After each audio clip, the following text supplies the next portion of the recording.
আমি অবশেষে কিনে নিলাম একটা প্রায় পারফেক্ট স্মার্টফোন, লিটারেলি ইনসেন একটা স্মার্টফোন, আইকিউ Z9S Pro। আর এই স্মার্টফোনটা আমি তো কিনলাম, কিন্তু আপনাদের কি কেনা উচিত? আপনাদের কষ্টের টাকা কি ইনভেস্ট করা উচিত এই স্মার্টফোনটাতে? সব কিছু এই ভিডিওতে আপনাদের সঙ্গে ভাবলাম একটু শেয়ার করে নিই। পাশে থাকুন, সঙ্গে থাকুন, চলুন শুরু করি। প্রথমেই বলি, লিটারালি বলছি যে আইকিউ Z9S Pro বেশ কয়েকটা জিনিস কিন্তু আমার ভালো লেগেছে। Insane battery, insane gaming experience, আর insane display, speaker and camera. প্রায় পারফেক্ট স্মার্টফোন। চলুন একটু টুক করে আনবক্সিং সেরে নিই। প্রথমেই আমরা বক্স খুলে যেগুলো আর দেখি, মানে একটা কমপ্লিট আনবক্সিং এক্সপিরিয়েন্স দিয়েছে আমাদের। আমরা মেন ডিভাইস পেয়েছি, আমাদের কাছে লেদার কাইন্ড অফ ডিজাইনটা রয়েছে অরেঞ্জ কালারে। আপনাদের আমরা কিন্তু পেয়ে গেছি একটা যে এর টিপিউ কেস, সেটা তার সঙ্গে একটি 80 ওয়াটের ফাস্ট চার্জার, সঙ্গে type A to type C একটা data cable, SIM ejector pin এবং ইউজার ম্যানুয়াল। ওয়েল, আমাদের আনবক্সিং এক্সপিরিয়েন্সটা কিন্তু দারুণ ছিল। আর এটা তো আরও সুন্দর। আমরা যে কালারটা ইউজ করছি সেটা আমাদের খুব ভালো লেগেছে।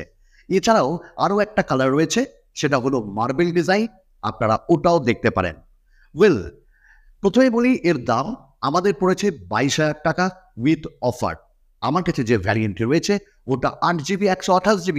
আপনারা এর ওপরেরও ভ্যারিয়েন্ট কিনতে পারেন প্রায় 24,000 টাকা উইথ অফার।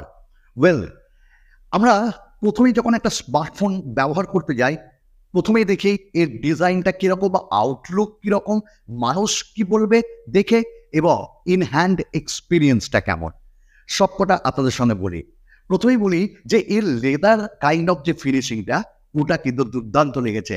আর একটাই কথা বলবো, 22,000 টাকা দিয়ে iQ12 প্রায় 50,000 টাকার ওপরের ফোনের এক্সপিরিয়েন্স পাচ্ছি, অ্যাটলিস্ট ডিজাইনে। কি বলেন আপনারা? এবং এর যে ম্যাটেরিয়াল, সেই ম্যাটেরিয়ালটাও কিন্তু আমাদের ভালো লেগেছে। তবে এর যে মার্বেল ডিজাইন, সেটাতে কিন্তু প্লাস্টিক ইউজ করা হয়েছে। এবং সাইডের যে ফ্রেম আমরা দেখলাম, এটা কিন্তু মেটাল নয়, এটা প্লাস্টিক ফ্রেম এবং গ্লসি ফিনিশিংয়ের সঙ্গে আসছে, যার জন্য হাতের ছাপটা কিন্তু লেগে যাচ্ছে। যাই হোক, তার জন্যই তো ব্র্যান্ড আমাদের প্রোভাইড করেছে এই টিপিউ কেস, এবং টিপিউ কেসটা লাগিয়ে কিন্তু ডিজাইনটা আরেকটু ভালো লাগছে এবং প্রোটেক্ট থাকছে। ইয়েস, ক্যামেরা বাম্প রয়েছে এই স্মার্টফোনটায়, এবং ক্যামেরাতে আমরা 3টে ক্যামেরা একটা মডিউল পাচ্ছি, তবে একটা ফ্লিকার সেন্সার। এবং এই স্মার্টফোনে কোনো 3.5mm জ্যাক পাচ্ছি না, তবে যেটা পাচ্ছি ডুয়াল স্পিকার। ওয়েল, এই স্মার্টফোনটির যে থিকনেস খুবই পাতলা লেগেছে। 5,500 mAh ব্যাটারি রয়েছে, তাও 7.49mm থিকনেস, এবং ওভারঅল এর ওয়েট 190 গ্রাম। তবে এটি IP64 সার্টিফাইড। ডাস্টপ্রুফ তো অবশ্যই, তবে হালকা জলের ছিটে ফোটাতেও কোনো অসুবিধা হবে না কিন্তু। তো এক কথায় আমাদের ডিজাইনটা দারুণ লেগেছে। প্রত্যেকটা জায়গায় কিন্তু কাজ করেছে। ক্যামেরাতে গোল্ডেন অ্যাকসেন্ট, সাইডে গোল্ডেন অ্যাকসেন্ট, ইভেন আইকিউ এর যে লোগো, সেখানেও কিন্তু গোল্ডেন অ্যাকসেন্ট আমরা পেয়ে যাচ্ছি। তো এক কথায় আমাদের ভালো লেগেছে। আর অরা লাইট সেটা কিন্তু চাঁদ লাগিয়ে দিয়েছে। ওয়েল, তাহলে সামনেরটা কীরকম দেখতে? সামনেও আমাদের একদম দুর্দান্ত এক্সপিরিয়েন্স দিয়েছে এই স্মার্টফোনটা। কারণ এখানে আমরা যে ডিসপ্লেটা পাচ্ছি সেটা মারাত্মক। মারাত্মক এই কারণেই 6.67 ইঞ্চেসের একটা ডিসপ্লে প্রোভাইড করা হয়েছে, সঙ্গে ছোট্ট একটা পাঞ্চ হোল। তবে এই ডিসপ্লের প্রথমে আমরা ওপর, নিচ এবং দুই সাইড দেখে নিই। ওপর নিচে দেখুন একদম বেজেল নাই, দুই সাইডেরও বেজেল যদি ভালো করে দেখেন সেটাও নাই। তবে এটা 3D curve display, 120 hertz refresh rate থাকছে, সঙ্গে এটি একটি অ্যামোলেড ডিসপ্লে। এর HBM যে ব্রাইটনেস সেটা কিন্তু প্রায় 1600 নিটস, এবং পিক ব্রাইটনেস 4500 নিটস। দেখুন, 4500 নিটস শুনে আনন্দ তো পাবেনই, তবে এটা সবসময় কাজ করবে না। যখন আমরা HDR কন্টেন্ট দেখছিলাম, তখন সার্টেন এরিয়াতে এটি ব্রাইট করছিল। তবে আমরা আউটডোরে এক্সপিরিয়েন্স দারুণ পেয়েছি, খুব সূর্যের আলো, সেখানেও এটা ভিজিবল। তো আমাদের ভালো লেগেছে। এইরকম ডিসপ্লে আজকাল এই দামে প্রায় না পাওয়ারই যোগ্য, কারণ আছে দুটো। কারণ আমরা এখানে HDR10 এর সার্টিফিকেশন পাচ্ছি, ইউটিউবে পাচ্ছি, ইভেন নেটফ্লিক্সে পাচ্ছি। এটা কিন্তু মাথায় রাখবেন, অনেক ব্র্যান্ড নেটফ্লিক্সে দেয় না। 4K কন্টেন্ট এটি সাপোর্ট করছে এবং দারুণ স্মুথ চলছে, এবং HDR10 এরও সার্টিফিকেশন রয়েছে। এই জায়গাগুলো ভালো। 120 হার্টস রিফ্রেশ রেট, যা লিটারেলি খুব সুন্দর চলছে, এবং ইন ডিসপ্লে ফিঙ্গারপ্রিন্ট স্ক্যানার, তারও পরীক্ষা হয়ে যায়। চলুন আমরা আনলক এবং লকে যাই। তো এই এক নিমেষে এটি আনলক করে দিচ্ছে আপনাদের সামনে প্রুফ। তো এর যে ইন ডিসপ্লে ফিঙ্গারপ্রিন্ট স্ক্যানার দারুণ ফাস্ট। তো ওভারঅল শর্ট সেন্সেশন এই গ্লাস প্রোটেকশন এখানে রয়েছে। ওভারঅল আমরা যদি ডিসপ্লেও বলি, দুর্দান্ত, এক কথায় দুর্দান্ত। এবং অ্যামোলেড ডিসপ্লে, তাই জন্য যখনই কোনো কন্টেন্ট দেখবেন তখন ডিপ ব্ল্যাক এবং খুব সুন্দর শার্পনেস আপনাদেরকে দেবে। ওভার স্যাচুরেটেড যে কন্টেন্টগুলো সেগুলো ভালো লাগবে। ওয়েল, এই স্মার্টফোনটির এবার আমরা ইউএফএস স্টোরেজ টাইপ আর নেটওয়ার্কে চলে যাই। এখানে একটু ঝোল আছে। এখানটাই কেউ কিন্তু করতে পারতো যে ইউএফএস 3.1, বাট তারা দেয়নি। সব তো আর পাওয়া যায় না। ইউএফএস 2.2 স্টোরেজ টাইপ দিয়েছে, যার রিড অ্যান্ড রাইট স্পিড প্রায় 4500-এর কাছাকাছি, এবং আমরা ডেটা ট্রান্সফার করে দেখেছি বেশ ফাস্ট। LPDDR4X র্যাম টাইপ রয়েছে। একটা জিনিস দেখলাম যে আমরা মাল্টিপল অ্যাপস কিন্তু খুলেছি, এবং খোলার পর দেখলাম এর মেমোরিতে প্রায় প্রত্যেকটা অ্যাপই রয়েছে।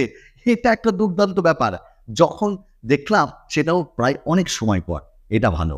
আচ্ছা, এই স্মার্টফোনের আরও একটা ভালো জিনিস বলে দিই, সেটা হলো 8টা 5G ব্যান্ড রয়েছে, Wi-Fi 6 রয়েছে, এবং VoNR-এর সাপোর্ট রয়েছে। আমরা 4G স্পিড কিন্তু দারুণ পাচ্ছিলাম, 5G প্লাস পাচ্ছি, 5G স্পিডও দারুণ। তবে কল করার সময় 5G থেকে 4G-তে কনভার্ট হয়ে যাচ্ছিল, আবার অটোমেটিক 5G-তে আসছিল। এবার ডুয়াল স্পিকার, এর সাউন্ড কোয়ালিটি একবার চেক করে নিই।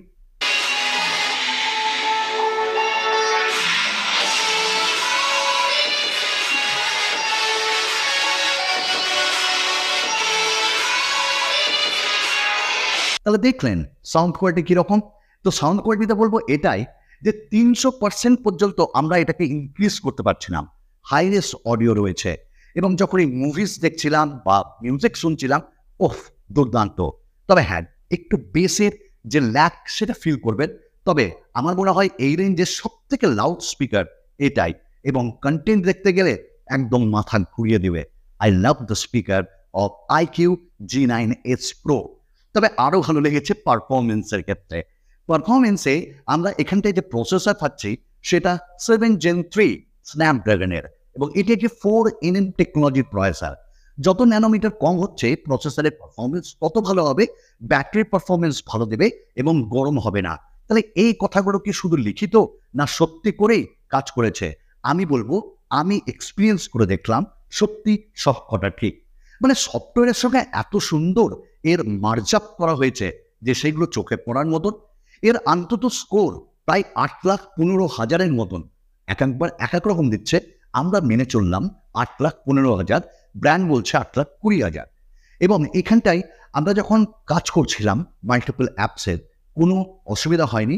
হাই এন্ড অ্যাপস আপনি কাজ করতে পারবেন একসঙ্গে অনেক কটা। এবার গেমিং এক্সপিরিয়েন্স দেখুন, BGMI খেলুন, সেখানে কিন্তু স্মুথ এবং যে হাইর যেটা আছে, এক্সট্রিম আছে, এইগুলো তো আপনি খেলতে পারবেন। এবং সেখানটায় আমরা 59 FPS একদম কনস্ট্যান্ট পাচ্ছিলাম। আলট্রারও এখানটায় আনলক আছে, তবে 90 FPS-এ খেলতে পারবো না। 60 FPS বলছে, 58 FPS কনস্ট্যান্ট রাখছে। তাহলে গেমিং এক্সপিরিয়েন্স কিন্তু অবভিয়াসলি পাবেন, এবং এটা গেমার্সদের জন্য। সঙ্গে গেমিংয়ের জন্য এখানে লিকুইড কুলিং টেকনোলজি ইউজ করা হয়েছে, যার জন্য গরম হচ্ছে না ফোন। ইভেন এখানটায় যে 4G ভাইব্রেট মোটর সেটাও ইউজ করা হয়েছে। কাইন্ডলি আমি ভুলে গেছি একটা জিনিস বলতে, যে এখানটায় ভাইব্রেশনের জন্য যে মোটরটা ইউজ করা হয়েছে খুব যে ভালো তা না, ওই গুড় গুড় গুড় গুড় গুড় টাইপের হচ্ছে, টাক টাক টাক টাক টাক টাক টাক না। এইটা একটু দেখে নেবেন। তো ওভারঅল এক্সপিরিয়েন্স, আমরা শ্যাডো ফাইটার 4 খেয়েছি, সেখানেও আমাদের এক্সপিরিয়েন্স দুর্দান্ত, চোখে পড়ার মতন, কোনো ল্যাগনেস নেই, এবং মোশনেও আমরা খেলতে পারছিলাম। তো ওভারঅল যে কোনো আপনি গেম খেলুন, এখানে এক্সপিরিয়েন্স আপনাকে ভালো দিবে। I am not a pro gamer, তো আমি কিন্তু এটা বলতেই পারি। আর যদি এতক্ষণ আপনারা ভিডিওটা দেখছেন, আপনাদের এক্সপিরিয়েন্স ভালো লাগছে, তাহলে অবশ্যই একটা লাইক করবেন, কমেন্টস করবেন, শেয়ার করবেন। কারণ আপনার এই লাইকটা না আমার এই ভিডিওটা আরও অনেক দর্শকের কাছে পৌঁছে দেবে। এবার চলে আসি ক্যামেরায়। ক্যামেরাতে এখানে কাজ করেছে বেশ ভালো। সনি IMX 882 এই সেন্সরটা ইউজ করা হয়েছে এবং এখানে 50 মেগাপিক্সেলের ক্যামেরা, 8 মেগাপিক্সেলের আল্ট্রা ওয়াইড, আরেকটা সেন্সর রয়েছে, ওটা ফ্লিকার সেন্সর, আর সামনে 16 মেগাপিক্সেলের সেলফি। আমরা এই স্মার্টফোনে ভিডিও রেকর্ডিং করতে পারবো 4K-তে 30 FPS রিয়েল ক্যামেরা দিয়ে। স্যাম্পল আপনাদের সামনে এবং দুর্দান্ত OIS-ও রয়েছে, যার স্টেবিলিটি বেশ ভালো, তবে ফুল এইচডিতে কিন্তু OIS কাজ করছে না। তো ওভারঅল যদি আমি বলি, তাহলে এর ভিডিও কোয়ালিটি আমাদের ভালো লেগেছে, ন্যাচারাল টোন লেগেছে এবং ওভার স্যাচুরেটেড নয়। এবং যতটা এক্সপিরিয়েন্স করলাম, এর বোকে মোডে ভিডিও আমরা করতে পারবো। এবার চলে আসে ফ্রন্ট ক্যামেরা। ফ্রন্ট ক্যামেরায় ফুল এইচডিতেও করতে পারবো, তারও ভিডিও কোয়ালিটি বেশ ভালো।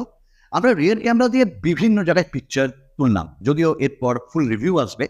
আপাতত আমাদের মেইন ক্যামেরার যে এক্সপিরিয়েন্স সেটা ভালো। ইনডোর বা আউটডোরে কালার্স একটু পাঞ্চি দেবে আপনাকে, ওভার স্যাচুরেটেড লাগতে পারে, তবে রেডি টু সোশ্যাল মিডিয়াতে ছাড়ার জন্য। এবং এরই সাথে আমরা আল্ট্রা ওয়াইডে যখন ছবি তুললাম, তারও এক্সপিরিয়েন্স বেশ ভালো। কালার শিফটেড একটু হচ্ছে, একটু সফট হচ্ছে, যা হয় 8 মেগাপিক্সেল থাকলে আর কি। এবং পোর্ট্রেট মোডে কিন্তু দুর্দান্ত, 2x-ও আপনি নিতে পারবেন, সেখানে কিন্তু দুর্দান্ত লেগেছে আমাদের কোয়ালিটি। নাইট মোডেও বেশ ভালো এবং পোর্ট্রেট মোডে এজ ডিটেকশনটা ভালোই লেগেছে। এবং ফ্রন্টের সেলফির ক্যামেরাও, এটাও আপনাকে নিরাশ করবে না, তবে একটু সফট লেগেছে। মানে আরেকটু শার্পনেস হলে ভালো হতো, তবে একটা আপডেটও পেয়েছি। আপডেটের পর কিছুটা এখানটায় চেঞ্জ হয়েছে, আর একটু ইমপ্রুভ হওয়ার দরকার আছে। তো ওভারঅল আমরা বলবো যে ক্যামেরা কোয়ালিটি ভালো, এই দামে আপনাকে নিরাশ করবে না। আমরা চলে আসি এবার ব্যাটারির ক্ষেত্রে। 5500 mAh ব্যাটারি, 80 ওয়াটের ফাস্ট চার্জার। আমাদের চার্জ দিতেই হয়নি, মানে 2 দিন ধরে চালাচ্ছি, গেমিং করেছি, মানে লিটারালি ইনসেন ব্যাটারি বক্স। কারণ প্রায় 2 দিনের ব্যাটারি ব্যাকআপ দিয়ে দিচ্ছে, 8 ঘন্টার মতন স্ক্রিন অন টাইম নিচ্ছে, আর কি চাই বলতো। এবং এর সাথে 80 ওয়াটের ফাস্ট চার্জার, যেটা 1 ঘন্টারও নিচে ফুল চার্জ করে দিচ্ছে, বক্সে রয়েছে। ওভারঅল ব্যাটারি এক্সপিরিয়েন্স আপনাকে দুর্দান্ত দেবে। তো যারা ব্যাটারি লাভার, খুব হেভি ইউসেজ করো, তাদের জন্য এই স্মার্টফোনটা অবশ্যই রেকমেন্ডেড। এবং এর সফটওয়্যার এক্সপিরিয়েন্স কেমন? মাল্টিপল ব্লোটওয়্যারস আছে, প্রায় 9-10টা, ওগুলোকে আনইনস্টল করতে পারবে। হট অ্যাপস, হট গেমস, সেগুলোকে আনইনস্টল করতে পারবে না, তবে ওগুলো নোটিফিকেশনগুলোকে অফ করে দেওয়া যাবে। তারপর কিন্তু একটা ক্লিন এক্সপিরিয়েন্স পাবে। ইভেন আমরা যখন এই স্মার্টফোনটাই বিভিন্ন ফিচার্স দেখলাম, আমরা অলওয়েজ অন ডিসপ্লে পেয়েছি, আমরা ডুয়াল অ্যাপস এবং সাইড বার, সঙ্গে এখানটায় আরও একটা ফিচার্স আমাদের ভালো লেগেছে, অ্যানিমেশন। সেই অ্যানিমেশনগুলো এজ লাইটিং হোক, কিংবা আমরা এই স্মার্টফোনে দারুণভাবে মানে অপটিমাইজ করা হয়েছে আরও কয়েকটা ফিচার্স, যেমন এআইটা অনলাইন কাজ করছে, আনওয়ান্টেড অবজেক্টসগুলোকে আমরা ইরেজ করতে পারবো। এবং মাল্টিপল ফিচার্স এখানে অ্যানিমেশন, যেমন charging animation, in display fingerprint scanner animation, সব কিছু দেওয়া হয়েছে। মানে সব মিলে একটা ভালো স্মার্টফোন। আমাদের রিভিউ এখানেই শেষ হল। তবে এই স্মার্টফোনটা নেব কি নেব না, যারা হেভি গেমার তাদের জন্য রেকমেন্ডেড IQ Z9S Pro, এবং যারা প্রো অ্যাপস ইউজ করো, খুব অ্যাপ ইউজ করো, হেভি ইউজ করো, তাদের জন্য এটা রেকমেন্ডেড রইল। যারা ক্যামেরা লাভার, তাদের জন্য এটা রেকমেন্ডেড রইল। তবে ফুল রিভিউ খুব তাড়াতাড়ি আসছে আপনাদের টেক এক্সপিরিয়েন্সকে আরেকটু ভালো করতে। আজকের মতন এটুকুন, আবার একটা নতুন ভিডিওতে আপনাদের সঙ্গে দেখা হবে। বিদায়। হ্যাঁ, সফটওয়্যারে অ্যান্ড্রয়েড 14-এ রান করছে, 2 বছরের মেজর আপডেট এবং 3 বছরের সিকিউরিটি প্যাচ আপডেট আসছে। দাদা বাই।